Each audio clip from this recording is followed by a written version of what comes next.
Ajahn Sona here. Good morning. We have an opportunity for live stream because of our newly upgraded satellite internet. We hope it goes well. This is a bit of a new technology for us, but it allows us to do a decent interactive live stream. For many years at the monastery, people have proposed that we do what we used to do as live tea times, that if we could make them available, they would enjoy participating. And especially in this time when people are not able to go to the monastery directly, it's a wonderful opportunity to have a live interaction.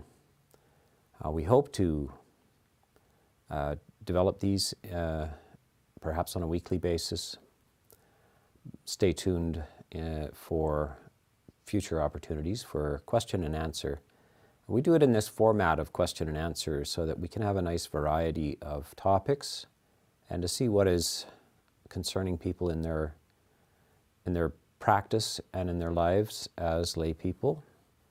And perhaps even monastics can participate as well. But this is for the sense of community, and this is available now, of course, across the world with YouTube. So it's quite a lovely breakthrough in terms of communicating and, in a sense of community, Dhamma community, and connection with Birken Forest Monastery and myself and the other people who are here. And behind this project, there are several people making it work technically, because there's a lot of processing and work behind making these things available. And I specialize in just answering the Dhamma questions, and our little team here has to make everything else, all the technology and recording, etc., work. So we appreciate that, and we're all in this together. So without further ado, I would like to ask Pia if we have a first question for me. Yes, Ajahn, we have a number of questions. The first one is from Douglas Bennett, Edmonton, Alberta, Canada. You mentioned in your book, Bloom, that you have told people they could reduce their suffering by 50% in 5 years. It wasn't further explained in the book, but I'm interested, so please tell me, what do I have to do to reduce my suffering by 50% in 5 years? Yeah, it sounds very tempting, doesn't it? Well, that was a sentence that is probably being edited, and there are several sentences around that. Usually, I started suggesting this some years back, maybe 25 years back,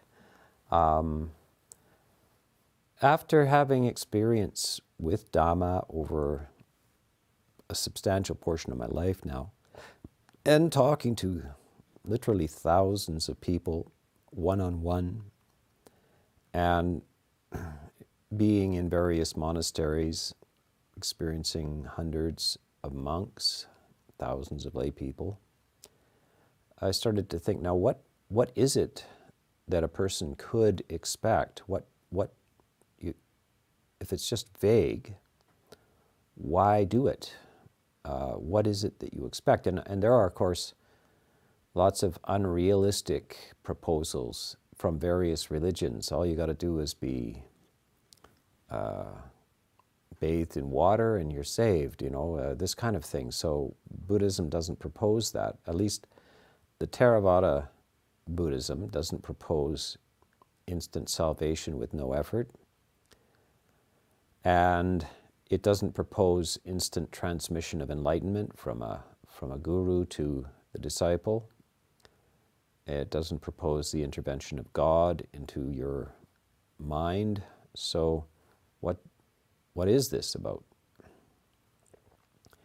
And so to have a sense, and this is not for everybody, this is not universally the case, but that it's possible and should be highly intriguing and motivating that in a period of say, 5 years, you could experience a very substantial transformation of your emotional life, in which much friction, what we call the psychic irritants, have been reduced by 50%. It's kind of like a weight loss diet. So if you could lose 50 pounds, if you're overweight but you could lose 50 pounds, it would be a wonderful thing. And so to lose half your emotional distress in life would be a substantial experience of benefit. And it may not happen. It doesn't necessarily have to be thought of as a multi-lifetime expedition either, where it's somewhere in a far distant future life that this is going to happen. So I just give these numbers as a kind of a possible motivator.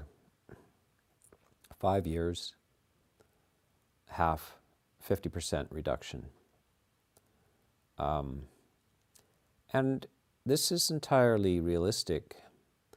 I think, by the way, that as in gaining weight and losing weight, you do this on a daily basis, and somehow after just gaining a few ounces a day, one day you suddenly find yourself fat. And of course, this didn't happen suddenly. It happened gradually. And also, if you're on a diet and losing weight, you can end up at your goal. But it's a process of daily weight loss. And you get used to it. You get used to being a little bit lighter, so it's hard to remember exactly what it felt like to be 50 pounds overweight, or to have been regular weight and then suddenly 50 pounds heavier. It's something that happens gradually. It's a gradual transformation, and people can't always remember how badly they felt. So people have unrealistic memories of how they felt previously in your life. And you can do this little exercise. You can try to remember what it's like to be 18. How did you feel when you were 18? And of course, sometimes it's not that you can actually remember the feeling.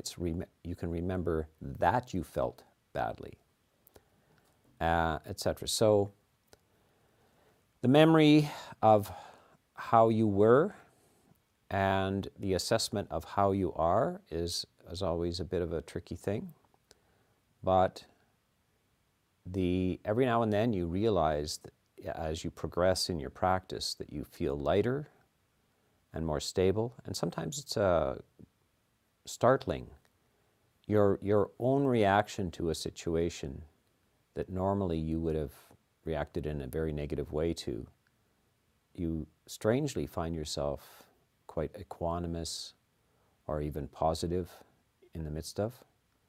And that's kind of the gift. You realize that you have achieved something and you are genuinely transformed. It's not always apparent at the conscious level what is going on in the deeper levels of being as you practice. But every now and then you get handed this present, a very beautiful, positive, emotional experience.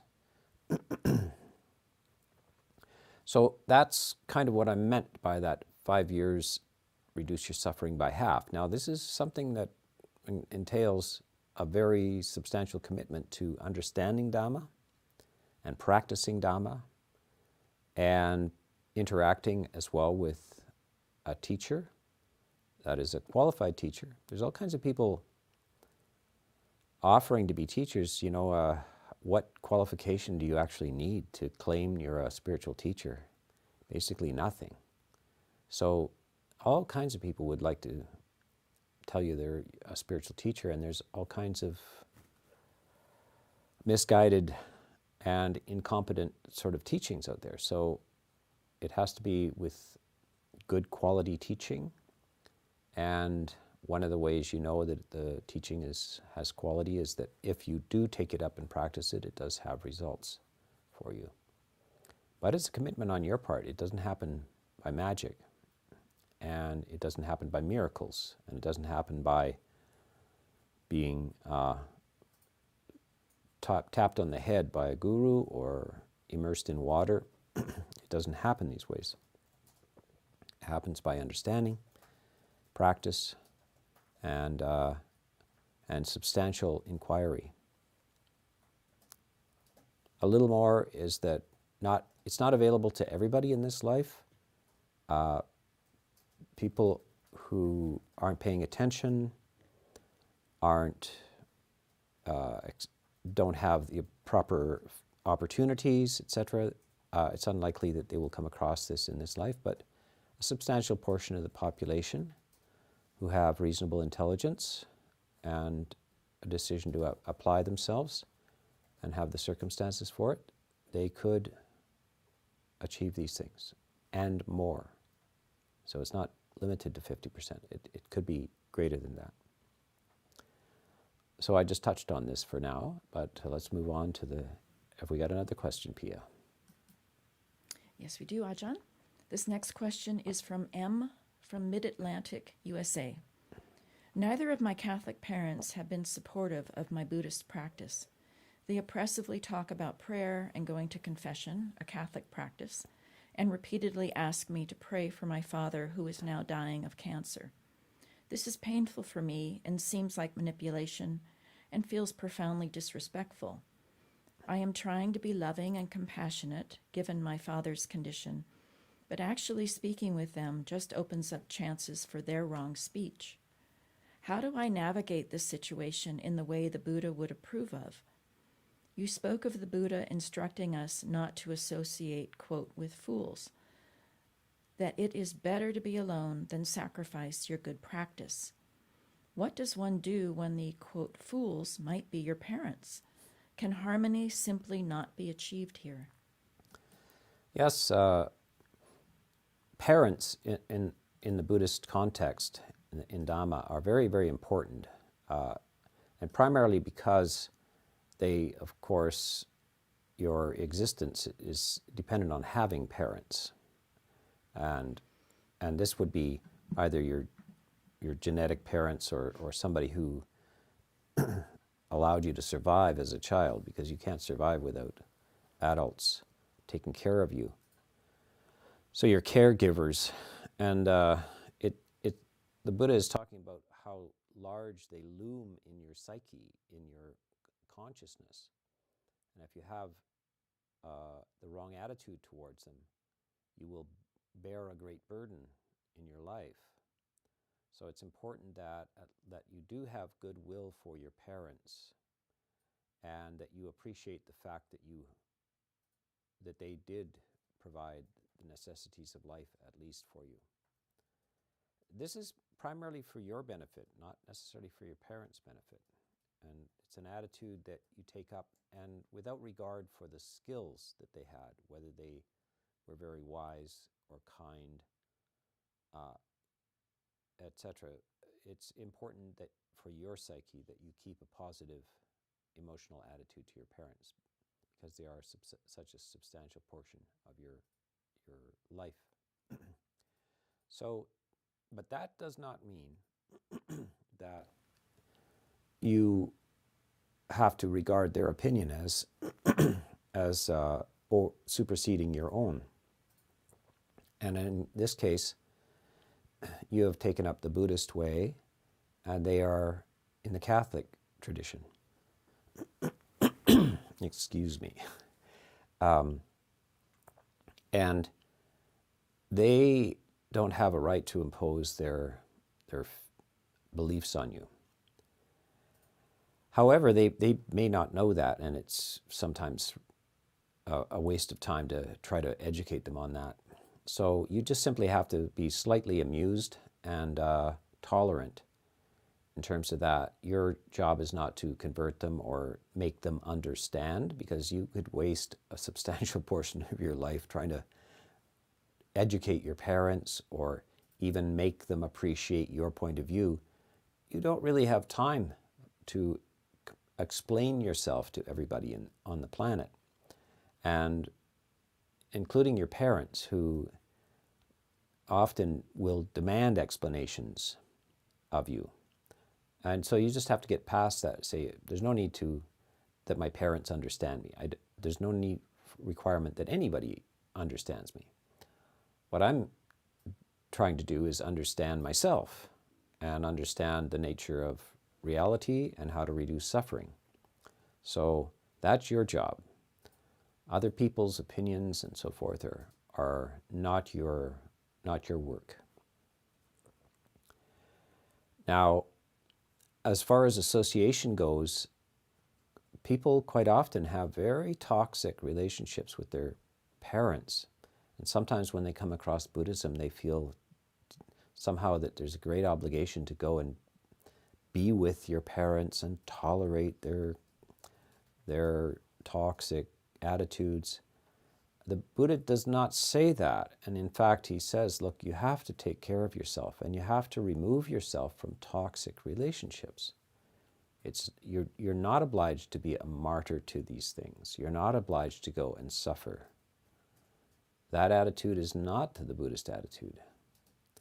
So he says, guard your well-being and give yourself the blessing of associating with the wise and the blessing of not associating with the foolish.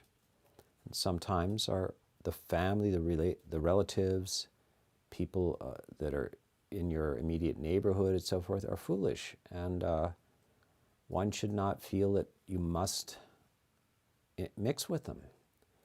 So you seek a way out of that. And you also seek the blessings of wise association. It's very, very helpful to associate with people who have skills and wisdom. So you seek out craft and skills from people who know how to do these things, not from people who don't know how to do these things. You don't go driving with reckless drunk drivers, do you? I hope you don't. If you're going to go, somebody else is going to drive the car, let's hope they're skillful and cautious and safe, because it's your life is at risk. So your life is like that. You're riding along and you have to choose who you're going to ride with. And in order to get to the destination, it's best to choose very skillful drivers. Now, you don't have to make any kind of hostile comments to your parents, and you don't have to quarrel about the effectiveness of prayer. You can also say to them, look, I will be practicing loving kindness for my father by all means, and I hope that it has a beneficial effect. But I'm not a proponent of prayer. And that's as far as you take it. You don't have to argue with them or convince them about any of this stuff. You just stand up for yourself in a polite and not a combative way. And learn to do this without emotional upwellings as well. It's just something that you need to practice, that you're entitled to your well-being, and that you should feel that this is the appropriate thing to say, and you don't have to say it with deep intensity and emotion. It's just some information, and they may or may not be able to absorb the information. It's not your problem. So that's about the attitude and relationship with parents, like with a different religious view. Let's go to the next question, Pia. Our next question is from our live feed. It's from Chris Holcomb. In your last Q&A, you discussed equanimity plus compassion. As a parent with a young child under 10 years old, how can I apply this to my day-to-day interactions? Example, child experiencing papancha loops. Well, both equanimity and compassion are first of all beneficial for you, and especially as a parent, because it's quite a task to raise a child. It can be exhausting, and their lives are dependent on yours, and then in the end they may not even be appreciative of all of the goodwill and energy and sacrifice that you put into the relationship. So your job is to remain equanimous. Part of this is that however much you would like to train your child for a beneficial life, however much you would like to give to your child, that child is not actually yours. And it's best to remember that the child is actually a product of nature. Nature is what grew their bodies and operates their mind, and that you've played a part in it and you can do your best with it, but really that child is a separate being operated by biology and psychology, and that you have only a certain possible contribution to the way they will structure their lives. This is where parents often need this advice, that we conventionally refer to your children and your parents and your sister and your brother as if you own them or control them. But none of that is true. They're not yours. We are in this limited relationship with other beings, whether they're related to us or not. And we don't really control them. We don't even control our own body. And quite often, we can't even command and control our own mind, let alone anybody else's. So it's difficult enough to get out of your own papancha loops. By the way, for anybody else listening, papancha is a Pali term, not an English word, and it means proliferation of thoughts. So the child in this case is a fountain of perhaps disjointed thoughts, unconnected, free flow, kind of. And this, of course, is the nature of the mind. The mind is proliferating ideas quite outside your voluntary control. And this is especially the nature, perhaps, of the modern mind. But obviously, this is mentioned in the time of the Buddha as well. So people thought too much then.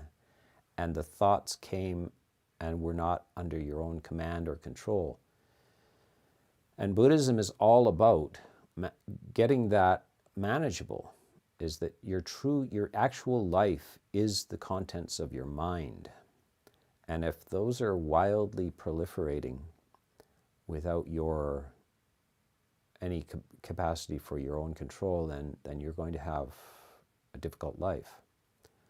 So you're going to have to deal with, everybody's going to have to deal with their own mind. But you can't actually prevent the proliferation of thoughts in somebody else's mind. But you can encourage your child, and part of it is that not to overstimulate them, not to have an overstimulated environment.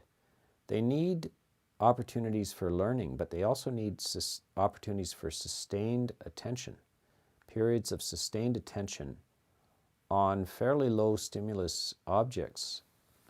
If you want your child to be absolutely absorbed and entertained all the time, you end up shortening their capacity for attention.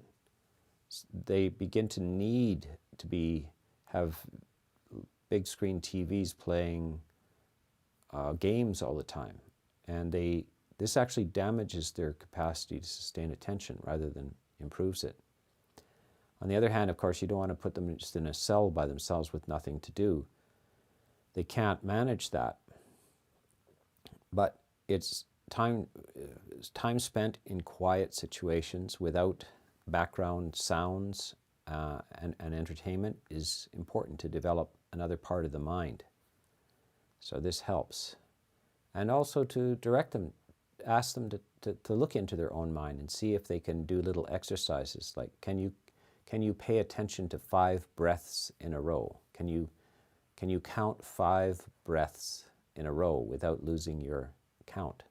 Can you count to 10 breaths in a row without losing your count? how high can you count? How many breaths in a row can you count without losing your count? This is a little attention exercise. It's a bit of a game, and as with all the things, exercising and training the body, the mind is also available for exercise and training. And so this is how you would help them understand about proliferation of thoughts. And if they do this, they can improve. But you must resign yourself to the fact that even your dearest, closest relatives are not always amenable to these kind of inner exercises. Some people are very externalized, very preoccupied with fleeting sensory experiences, and other people are internalized, they're reflective, they like quiet, they like peace, they like the finer emotions, the internal life. And you can't just force a person who's very externalized to appreciate this. So it has to be an act of patience on yourself as well. Compassion for yourself and compassion for your child. And so I want to just remind you about nature of compassion from a Buddhist point of view is not to suffer with somebody. So this is typically the Christian definition, to suffer with those who are suffering. But the Buddhist definition of it is to love those who are suffering, to have loving kindness for those who are suffering, not to suffer with them, but to love them in their suffering. And so compassion is actually a very positive emotion, not a negative one. You don't need any more suffering in this world. So that's something to really reflect on, and perhaps we'll take it up in depth in future talks. So, Pia. Our next question is from Juan in Las Vegas, Nevada, USA. In the Theravada tradition, are dreams important? I can't seem to find much about this subject. Thank you for your time. Dreams have their place, but it's not Freudian psychology. Dreams are not the royal road to the unconscious, but they do have they tell you something. And so one of the things they tell you is that bad dreams that are full of terror and anxiety tell you something about your conscious mind, and that it's changeable. And that you can address these negative bad dreams by practice of, particularly of loving kindness. And this loving kindness, if done in a very, very fully attentive way and sustained through the day, day after day after day, and especially towards evening, as before you fall asleep. By the way, it's probably best not to watch the news before you go to bed. The news is designed to grip you with horror and tragedy and create anxiety, because it's a very good way of selling pizza at the same time. So the news that is presented to you is simply not a representation of the world as it is. The real news of the world is entirely boring. There's 8 billion people on the planet. Mostly nothing happened to 8 billion of them. A few experienced extraordinary events. That's not the real news of the world. Mostly it's just that people live ordinary lives. So, but you can't sell a show based on that. So the news is and people tend to watch it, and then go to bed. So don't do that to yourselves. Even Socrates suggested that you read an uplifting and clarifying book before bedtime, or think uplifting and clarifying thoughts, or listen to a nice YouTube Dhamma talk by Ajahn Sona before going to bed. and to change your mind and induce a sense of safety and clarity and understanding before going to sleep. And this can change the dream content, the quality of the sleep and the dream contents. So experiment with this. How interesting. Can I control my dreams? Can I redirect my dreams? It doesn't have to be specific. I'm not suggesting lucid dreaming where you get to fly. However, that might be a project as well, but it's much more important that you have this basic emotion which carries you through life, and that is goodwill. Another term is loving kindness or profound friendliness for yourself and for others. And this, nature will reward you for this. It's built into the system as a very positive thing, and you will feel blessed, safe, lucid. You will make good decisions both in your waking life, and the contents of your dream life will also be improved and will be full of events of friendliness, of playfulness, of joy, of beautiful scenes as well. So anxiety dreams, fear dreams have terrible visions in them as well. And the loving kindness dreams, friendliness dreams have beautiful visions in them, have beautiful spaces in them. So you can make a little project of sort of trying to get a glimpse into heaven through the dream life when it's influenced by loving kindness. I mean, what else would be a good thing to do with your life? It's entirely positive and beneficial to you. And I just want to say that loving kindness, being full of loving kindness, does not make you a vulnerable or a sucker or a doormat. None of the above. In fact, it makes you very strong, very lucid, very clear. And you can see Martin Luther King or Gandhi and so forth were not pushovers. They were not to be walked on. They only would cultivate this attitude of loving kindness. But anybody who wanted to push them around had a big issue. They had a problem. So you will live a good life, and you will not be anybody's fool or doormat. You will be strong, resilient, healthy, and you will transform your even unto your dream life. There's much to say about this, and in future talks, I'm sure this will happen. Ajahn, this next question is from Charles Bullington from North Tustin, California, USA. My question is not a criticism of Buddhism, but rather an inquiry into Buddhism's relationship with society at large. Why is Buddhism not engaged to a greater degree with society, more actively engaged with communities with a community-focused objectives? One example would be a Buddhist monk forming a relationship with a community group or neighborhood. Yes, I do understand that a monk is supposed to be focused on Buddhist studies, meditation, and self-reflection, but still. Yes, but still. I think it's a misconception of the nature of the monk's life to imagine that we go and just live in a cave by ourselves and never talk to anybody.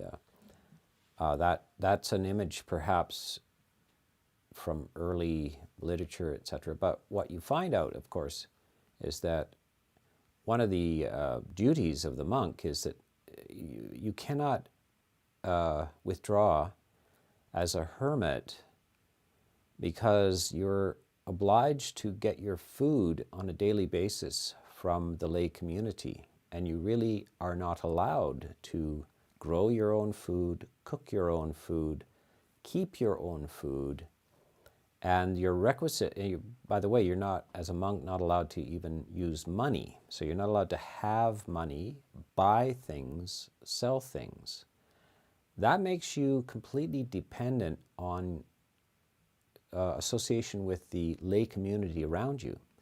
So on a daily basis in Asia, and in Thailand particularly, and Burma, the monks go on a daily walk through the village. Every single morning of their lives, they go on this alms round. And there in that village, and quite often the monk is from that village, they will receive food early in the morning, maybe 6:30 in the morning, from anybody who wishes to contribute to them. So there might be a line of monks, 3 or 4 monks, gracefully going through, not asking for anything, but with alms bowls. And so it's a beautiful opportunity. Here are some strangers or people that you know coming through your village, and you can contribute a little to their well-being. And you know that all they require is food to sustain their lives. And so you see them on a daily basis, and that reminds you of something. So this gives an opportunity for people in the neighborhood to practice generosity. And this is why the Buddha set it up this way, is that it's the blessing and the reminder of being generous to other beings that keeps civilization going. So, I mean, the monks could, well, it's a healthy male community, usually intelligent and so forth, quite capable. We could go off and just be farmers and make our own thing and never see anybody again. But the Buddha cuts that off. He says, no. One of the blessings is to share food with people, share the opportunity to be generous. So there's the social outreach. Secondly, the monastery is not that far away, so you have to walk over to the village every day, so it's not that far away. So the villager can go to the monastery anytime and talk to the monks. And they would usually talk to the senior monks, who would have the most wisdom and knowledge. And if they have a personal problem in their life, they know where to get consultation. And so the monk who is in the robes for a long time gathers experience about human nature, partly from his own practice, looking at his own mind. And by the way, it's very hard to know anything. The people who know most about other people's minds are the people who spend the most time looking at their own. You don't get to know a lot about other people's minds by looking at other people. You get to know a lot about other people's minds by looking at your own mind. It's a strange truth, but it is the nature of things. So that monk, that senior monk, that person may be a source of stability, strangely enough. So they may know the monk longer than they know people in their family throughout their life. And then there's generation after generation of those monks. So it's a kind of a stabilizing feature. And the monk also explains why they should behave themselves, and why you should not indulge in drugs and alcohol, why you should not get drunk, why you should not be violent with somebody. You got a quarrel with somebody, why you should not arrange to kill them, why you shouldn't do these things, and why you should practice generosity, why you should be forgiving, why you should be kind, and so forth. So this is the core of civilized communities. This is the core of a flourishing community.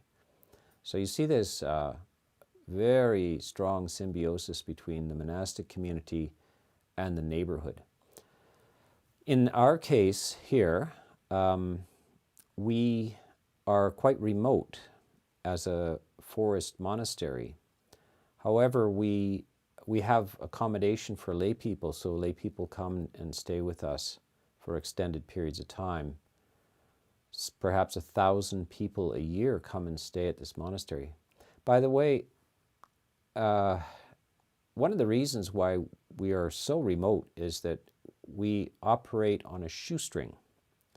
And I arrived in Canada 26 years ago, 25 to 26 years ago, with nothing. as a monk. So I had more than 5 years in the robes. So that's 27 years ago, I think it is. And no resources. So absolutely zero resources. And remember, monks cannot handle money and so forth. So try to figure out how to make a monastery. The only way this is going to happen is if lay people cooperate, and the way that the monk lives and the opportunities will be dependent upon how the lay people develop the resources. So we are very fortunate, but it took me about 6 or 7 years to even find the property that we're at. And the reason why we're so far away is that we couldn't afford property any closer to a major city. Especially a city like Vancouver, which is the nearest major city, one of the most expensive cities in the world. It's impossible to raise the millions and millions of dollars that would cost to have a monastery near. So we're way out in the boonies. And that's to do with economics. And the fact that Buddhism is new to North America and Europe as well. As time goes by, perhaps very beautiful facilities will be made available and they'll be close for people to attend to. But for now, people have to make the pilgrimage by car, and this is the modern feature of life. By car, they come to the monastery and they can stay for extended periods of time. Of course, we communicate as we're doing at this very second, as I stare into this camera, and perhaps the person who asked the question is looking at his screen on the other side, and we are communing through this marvelous medium, which is only available now, and it's not terribly expensive to do this, although we have had to develop a whole kind of studio and cameras and all of this kind of stuff. And 3 or 4 other people are cooperating and arranging all of this. So there's a lot of resources into this, but we can reach many, many thousands of people around the world with this. So we're very, very interested in sharing whatever positive knowledge that we have with the quote, the neighborhood. And now we are cosmopolitans. We are citizens of the world, not of any country, citizens of the world, and particularly through this medium, this YouTube and podcasts and so forth, and books. So I've written a few books, and they're out there on Amazon. So we're using all of these modern communication devices to play our role as citizens of the world, as cosmopolitans. This word cosmopolitan, by the way, is invented by a Greek philosopher. And this is characteristic of the time of the Buddha as well, that the new idea of not just being part of a little tribe or a little village, the new idea that you're a member of humanity, you're a member of the world, you're a member in the universe, in fact, is a grand new idea. And people even these days need to be reminded of that. As you see tribalism, you see nationalism and so forth, a destructive kind of group orientations that need to be overcome, and remind yourself that you're a member of a much larger structure of being. So this is what we are about as well, as we talk spontaneously to people all over the place in California and Alberta and various countries. So that's a very brief explanation of this point, but people should be aware that we're not just hiding in a cave all by ourselves and never talking to anybody. Ajahn, this next question is from Christina Monserato from Sardinia, Italy. Dear Ajahn, I have the impression that my meditation is not progressing and that my mind is always transported by thoughts, memories, projects. Sometimes this is really off-putting and I feel like I'm hopeless. How can I overcome this feeling of frustration? Welcome. So there is an example. Sardinia. What so beautiful that we have participants from all over the world. It's just amazing. So, yes, the first thing is to realize you're not alone, my dear. You are in good company. Everybody's mind is like that. And when if you go to a meditation retreat and you look around the room, everybody appears to be advanced meditators quietly sitting there, and you're the only one who can't control their mind. No, no, no, dear. Everybody is hallucinating. Everybody is insane. Everybody's mind is a mad monkey, jumping from tree to tree, from memory to the future, from sights to sounds, smells, tastes, touches. Inappropriate comments are ricocheting around your mind. Right in the middle of conversations with dignified people like monks, you're suddenly thinking, boy, he's got a big nose. Why is that? Why can't he just talk to me, etc.? And this is ricocheting off and thank goodness nobody can hear what's going on in your mind. Welcome to normality, dear. This is normal. So relax. But normal, from the Buddhist point of view, normal is not good enough. You really shouldn't have to live with this thing, your mind, which is a barrel of monkeys on roller skates. You shouldn't have to live like that. But to train a barrel of monkeys on roller skates is quite a task. We should start today. So we want to train the mind, but we have no illusions about its wild, difficult nature. We're completely at one with that truth. And that's the truth that is the shocking truth when we try to meditate, the shock of realizing how crazy the mind really is and how out of control it is. So this is now you're actually advanced. You're better than normal already, because the ordinary person is not even aware of how out of control their own mind is. So now we're at least aware. Okay, it's out of control, and so that we've already made progress. And not to be disappointed by this. This is the nature of things. And then we need to practice on a sustained basis, and we need good instruction. And by the way, so if you're watching this YouTube thing, there are 172 video talks by me on this Ajahn Sona channel, and all of them are for you and everybody else who wants to train and tame their mind. And I started off with this vision, and we have continued with this vision. I wanted to be able to give coherent and proper training talks for anybody in the world to access for free and to listen to any number of times. And that's why we have gone to such great lengths to do this. And in fact, the people that are in this room with me helping me with this video have helped me for years now record these things. So that's, in Sardinia, you probably don't have a lot of Buddhist monasteries around. You don't have access to a lot of monk teachers and so forth. So you're going to have to rely on these things.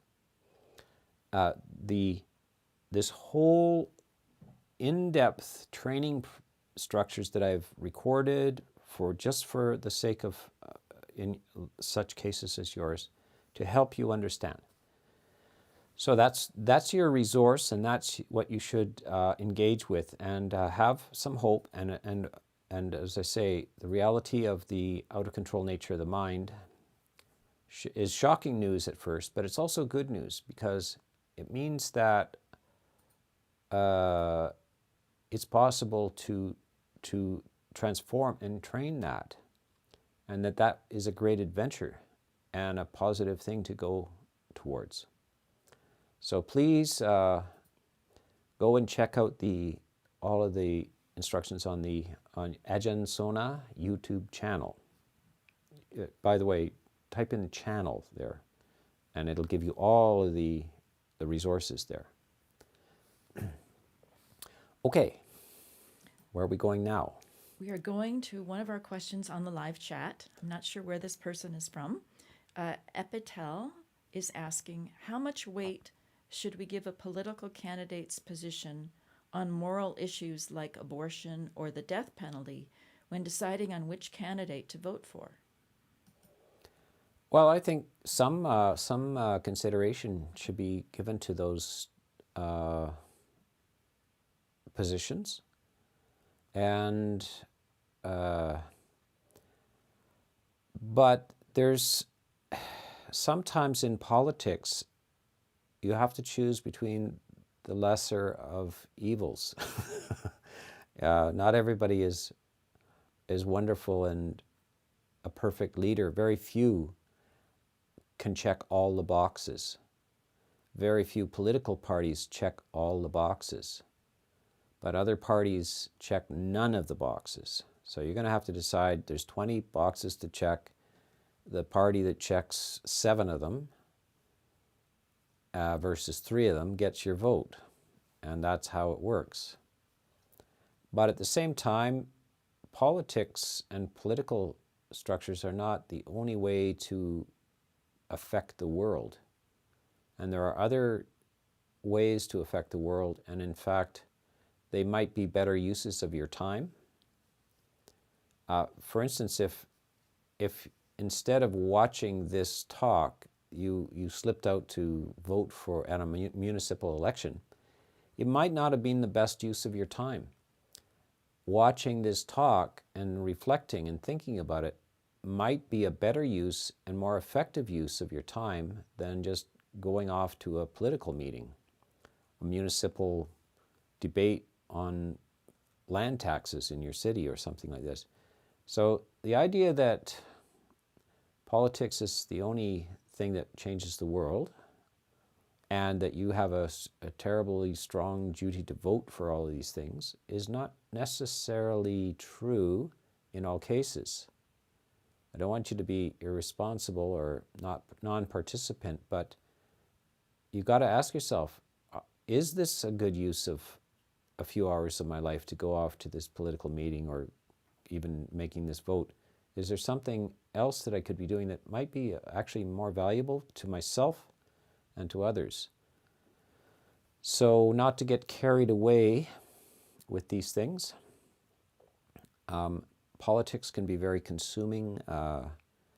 It can make you believe that you're doing something very important, but it's not the highest level of transformation.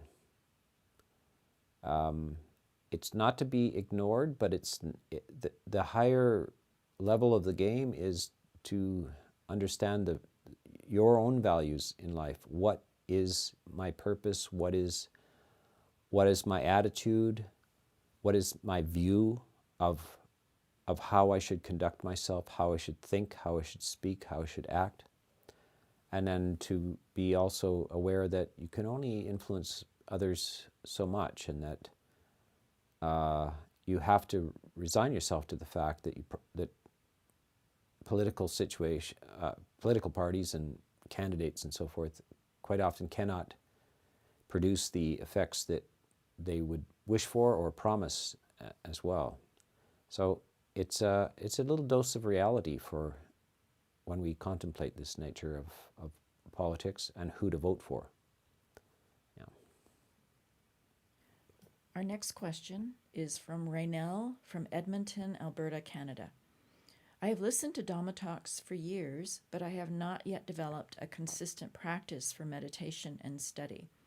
What suggestions do you have for a layperson seeking to structure a routine for personal practice? Well, it depends on the busyness of your life. Like, I don't think it's some meditation teachers tell lay people that you must meditate 1 hour in the morning and 1 hour in the evening, and you must do this and you must do that. The Buddha never talked like that, because one of the phrases that is repeated endlessly is that householders have much to do and have little time. And they need to fulfill the duties that are required of them. And if you have 3 kids, or in a previous generation, 12 kids, 17 kids, how much time do you think you're going to have for meditation? And if you're desperately trying to edge out enough to get food for the winter, I mean, we're in a fairly wealthy time and country in the world, but this is only a recent phenomena where people actually have any time to themselves. So the fact is that if you have the time and you're not neglecting your duties as a householder to your children, to your parents, to your spouse, to your friends, to your neighborhood, to everybody, it's good if you can develop a regular meditation practice. And that means I would suggest that it's more likely to be kept up in the morning than in the evening. For most people, if they're off at work, quite often they're exhausted by work and it just scrambles their mind and it's very hard for them to focus in the evening. So you have probably a better chance in the morning, but we quite well know that people are exhausted by their duties and so forth, and quite often they just need to sleep, the poor dears.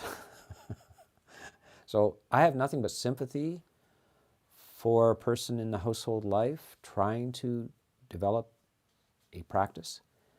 One of the the beauties of modern technology is that you can listen to Dhamma talks while you're doing other things, and that is a very good thing. It really can transform your mind and change your mind to just have your little earplugs in, and while you're doing the dishes and while you're vacuuming and while you're cleaning up and while you're driving and so forth, just to have the Dhamma in the background going, and something that is informative and inspiring and induction of serenity and so forth. So that's one way you can maintain a practice, and that will probably have an effect on you.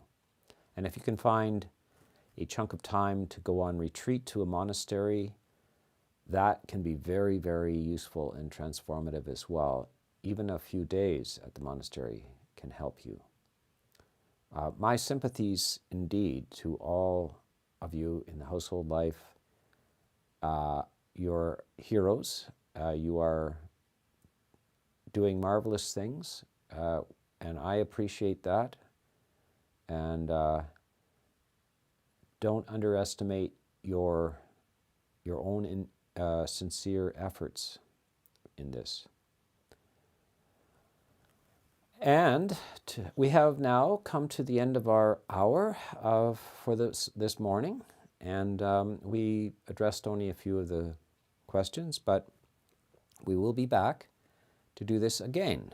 And so please make a note of when this will recur, and we will attempt to continue to answer some of the questions that have been submitted, and we hope to see further interaction in our next